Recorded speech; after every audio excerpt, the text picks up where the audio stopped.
What's going on, everybody? I hope everyone's having a fantastic evening, afternoon, pre-noon, no matter where you are in the world. I'm Hasan Piker, and this is the HasanAbi broadcast coming to you live from kind of cloudy, as a matter of fact, California, Los Angeles. That's right. We are back in the heartland of the United States of America. No longer am I broadcasting from the industrially ravaged steppes of the Gowanus Canal in the heartland of America, Brooklyn, New York, downtown Brooklyn, New York. Instead, I'm in the heartland of America, Los Angeles, California, West Hollywood. That's right. The real heartland of America. The beat. The heart that beats. In the middle of this all. That's right. The United Mother-freaking States, West Hollywood. And folks, let me tell you, okay? We are in Los Angeles, the Tel Aviv of America. Los Angeles, the Tehran of America. Los Angeles, the West Bank of America, the Gaza of America. Anyway, or as you guys might know, Los Angeles, the New York City of America. I misread the title and thought it said back in Gaza. Nope. Said back in LA. We're back. And we're better than ever. We're bigger than ever. We're doing it all. We're doing the damn thing. Okay, this is the part of the broadcast where I tell you a little bit about my personal news in between the time period where I press the stop streaming button and press the start streaming button. And a lot has happened. Kyle will be here in a little bit. Okay, Kyle will be here shortly. She getting dropped off. Okay.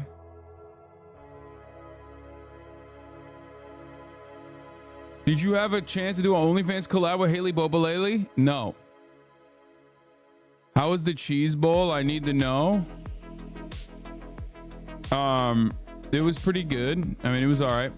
All right. Anyway, we'll talk about all of that. So, folks, as you guys may have noticed, I wasn't live yesterday, which was devastating for many. I know.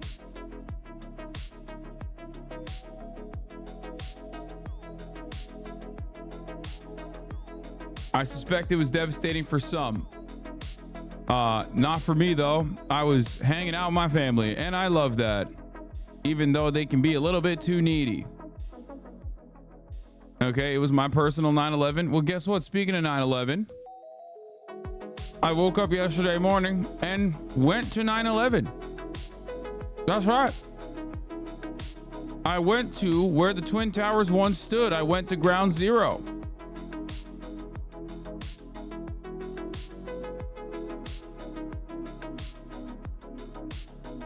For the second time, of course. Well, some might even say for the third time, fourth time. Many different instances where I've been there, you know?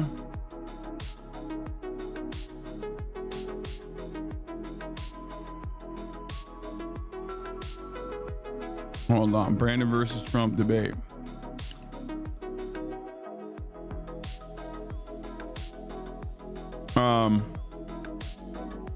Anyway, where was I? What was I talking about? Yeah. Today, hair is giving pompadour. Would you ever go full Yakuza pomp? The reason why my hair is giving this is because, like, I washed my hair. I washed my hair the night prior, but I mean, I'm getting ahead of myself. Let's get started. So, I woke up yesterday morning and I took advantage of the wonderful, beautiful metro subway public transit system that New York City has to offer. I didn't see a single cop on my journey on any of the stops that I was at. Now, it could be because I was downtown. Could be because I was going from like Soho to One Trade. But I was genuinely confused as to why there were no Candy Crushers out there. Okay, sup, how is your ego today? I don't know what that means. It's fine. Thank you for asking. I suspect that it's because they were too busy arresting students in Uptown. Okay. They were too busy beating the shit out of students uptown. Anyone recognize you? Of course. So what is a Candy Crush? Can someone help me? Candy Crush is what cops play on their phones when they sit around, twiddle their thumbs in metro stations instead of actually solving crimes or whatever fucking cops are supposed to do.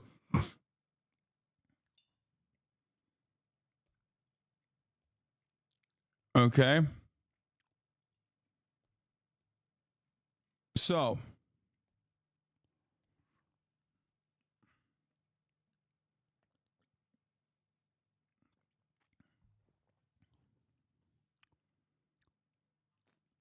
where was I? I thought it was a euphemism for skull crusher. No. So, overall, yeah, I went on Wired. I went on three different podcasts. I went on a podcast every single day that I was here. I was in New York. Why was I in New York? Well, the real reason why I was in New York was to see my mom. My mom was graduating, or not graduating. She had already graduated, but my mom was finally doing her commencement for her doctorate from NJIT. As you guys, if you follow closely, you probably saw that. There's another doctor in the building, Dr. Anne, Dr. Mom, alongside my doctor father. So now there's two doctors in the family officially, right? As I am the black sheep of the family. But in order to do so, we had like a whole arrangement where we brought the entire family together in New Jersey before the commencement. And that's what I was busy doing. I was doing family stuff. And that's why I couldn't stream yesterday. And yeah, I was offline for the most part. You are the spoiled child, for sure. You are arguing with Asmongold on Twitter, though? Was I arguing with Asmongold on Twitter yesterday? I don't think so. What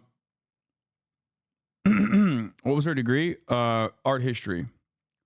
Cultural preservation.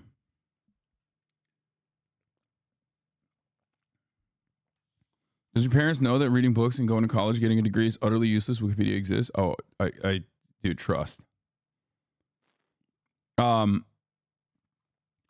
In any case, so I did all of that. I believe her dissertation was on Orientalism or something. Anyway, it doesn't matter.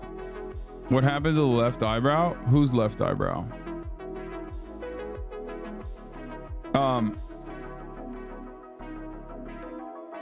Orientalism and interior architecture, I believe, is what it was about. But Tristan destroyed you? Who's Tristan? Is this like a Tristan, this dick in your mouth type shit? What is this? Got a lot of weirdos in the chat today, I see.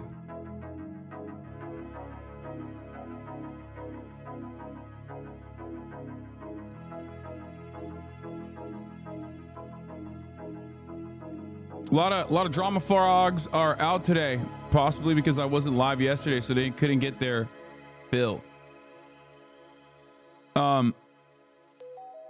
Anyway, regardless. So yeah, I did the Wired podcast. It was on conspiracy theories. I think it's kind of funny because like I don't know. We talked for like an hour and a half, and I think they like cut it down a lot. But I don't know what came of it. Like we had a long ass conversation about a bunch of different things. Oh, they wrote an article on it too. Hasan Piker won't tell you to vote for Joe Biden. Twitch streamers could have serious impact on the election even by sitting it out. So I feel like that became like the major point of contention. But overall, the conversation was so much more. And I think that they're just like clickbaiting by putting that in there. But overall, there is no article here. Oh, there is an article. You sent me. Wait, what? Why can't I see the article? Oh, I have to sign in. Oh, Jesus Christ. Wait, hold on. Yeah, okay. Ah! It almost worked for a second. Oh, okay. Wait. I didn't even know there was an article, man. Oh, there it is.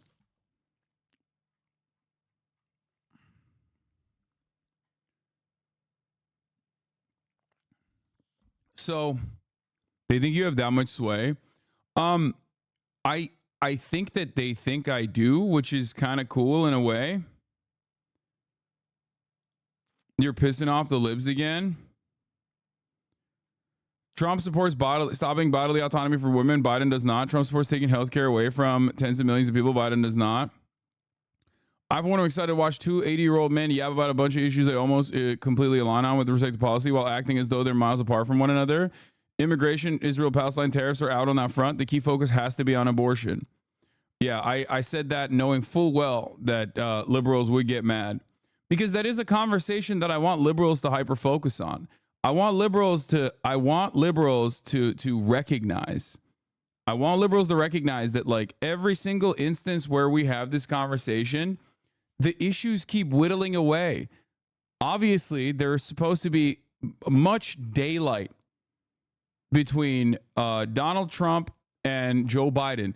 And yet, as time has gone on, as time has passed over the course of the past 4 years, for example, it seems rather odd that the issues that you could push back on have gotten less and less. You know what I mean? There's, like, obviously major issues that you can always say, like, Biden is different on. And I would never in a million years argue against that, right? I'm not going to sit here and be like, the Republican Party is great on abortion. It's not. I'm not going to sit here and say that I'm a fan of the Republican Party at all. But it is kind of wild that over the course of the past 4 years, under the Biden agenda, under the Biden regime, we have absolutely whittled away some of those key differences. Now, having said that, what about things like labor, man? Such an important issue. Exactly. You are absolutely 100% correct.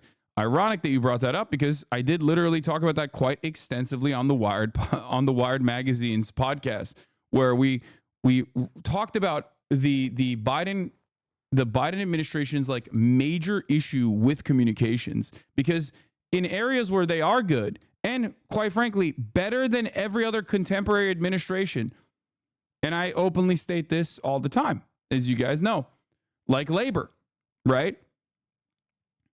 Like labor, they are literally better than the Obama administration, better than every other administration that came prior. Like, all contemporary administrations, none of them come close to the Brandon administration. They're great on utilizing the federal agencies, right?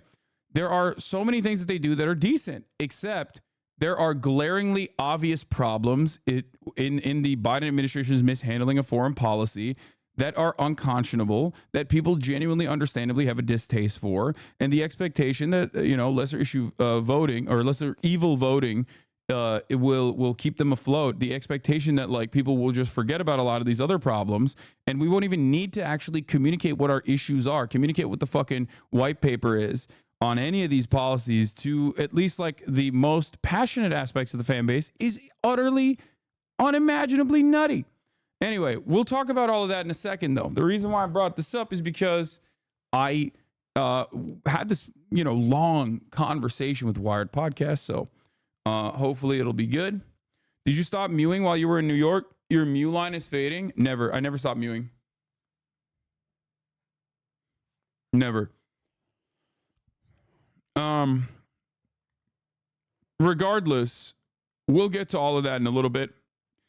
I did that. I did the pod, went to New Jersey with the family, got my grandfather to hang out with his brother, who he hasn't seen in years. That was really cool. Just because they're old, though, like no other issues. It's just they're both super old. So that was very cool. Watched my mom graduate. There was some HasanAbi heads that were also in the same doctorate commencement. So congratulations to all the HasanAbi heads that graduated from NJIT with a PhD. There were some Turks in there too. They got stoked. A bunch of family members of, like, other people that were graduating that were there. They got stoked to see me. They're like, "What the fuck are you doing here?"